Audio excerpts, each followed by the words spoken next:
জি পারি। কোরআন শরীফ কয়বার খতম দিছো? অন্তত একবার দিছো না? জি। অসহায় নারীর প্রতিবেদন। সুপ্রিয় দর্শক, আবারও ফিরে আসলাম আপনাদের প্রিয় অনুষ্ঠান জীবনের গল্প নিয়ে।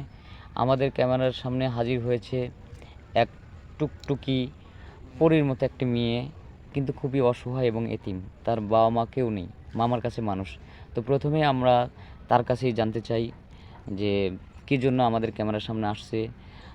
প্রথম প্রশ্ন, এবং প্রথমে জানাই সালাম, আসসালামু আলাইকুম। ওয়ালাইকুম আসসালাম। আপু, তুমি কেমন আছো? আলহামদুলিল্লাহ ভালো। আপনারা কেমন আছেন? আলহামদুলিল্লাহ ভালো আছি। তো প্রথম প্রশ্ন হচ্ছে, আপু তোমার নাম কি? মোসাম্মদ মিষ্টি খাতুন। মোসাম্মদ মিষ্টি খাতুন। তোমার জন্মস্থান কোথায়? রংপুর রংপুর, তারপরে কি? নীলফামারী। নীলফামারী। আচ্ছা, তোমার পরিবারে কে কে আছে? বাবা মা কেউ নাই, মামার বাড়ি বড় হয়েছে। মামার বাড়িতে বড় হয়েছে, ভাই বোন নেই?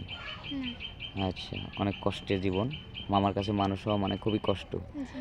তো এখন আমাদের ক্যামেরার সামনে আসছো যে, এটা কি কোনো সাহায্য সহায়তার জন্য নাকি বিয়ে শাদীর জন্য? বিয়ে শাদীর জন্য। এখন মামার বাড়ি বড় হয়েছি, মামা বিয়ে করছে, মামার সংসার আছে। এখন মামা মোটামুটিভাবে এখন আর মোটামুটি তোমার দায়িত্বটা নিতে দায়িত্ব চাচ্ছে না? চাচ্ছে না। হ্যাঁ, এখন মামি আমাকে নিয়ে অনেক ঝগড়াঝাটি করে। ঝগড়াঝাটি তার করে, জন্য যে এমনও বলে যে অনেক মেয়েই তো জি, বের হয়ে যায় বের কোনো হয়ে ছেলের যায়। হাত ধরে, তুই কেন হাত ধরে যাস না, টাকা পয়সা দিয়ে কেন বিয়ে দিতে হবে, বিভিন্ন কষ্টের মাঝেই কষ্টের কথা। মাঝেই তুমি ক্যামেরার সামনে আসছো। জি। যাক, সুন্দর কথা।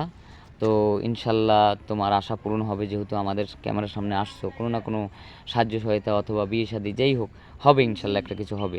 কারণ তোমার ভিডিও যেহেতু আমরা পাবলিক করতেছি, দেশ বিদেশ থেকে তোমাকে ফোন দিতে পারে। জি।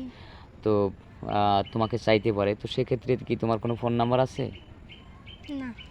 তোমার কোনো ফোন ফোন নাম্বার নাম্বার নাই। পড়াশোনা করছো? জি। পড়াশোনা কতদূর করছো? এসএসসি।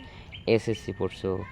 মাদ্রাসা থেকে নাকি জিনার লাইন থেকে? মাদ্রাসা থেকেই। মাদ্রাসা থেকে। মাদ্রাসা পাশ। কোরআন শরীফ পড়া জানো না? জি পারি। কোরআন শরীফ কয়বার খতম দিছো? অন্তত একবার দিছো না? জি। আচ্ছা, ঠিক আছে, সমস্যা নাই। যেহেতু কোরআন শরীফ পড়া জানো, তো তোমার ভিডিওটা আমরা পাবলিক করতেছি। তোমার কোনো ফোন নাই না?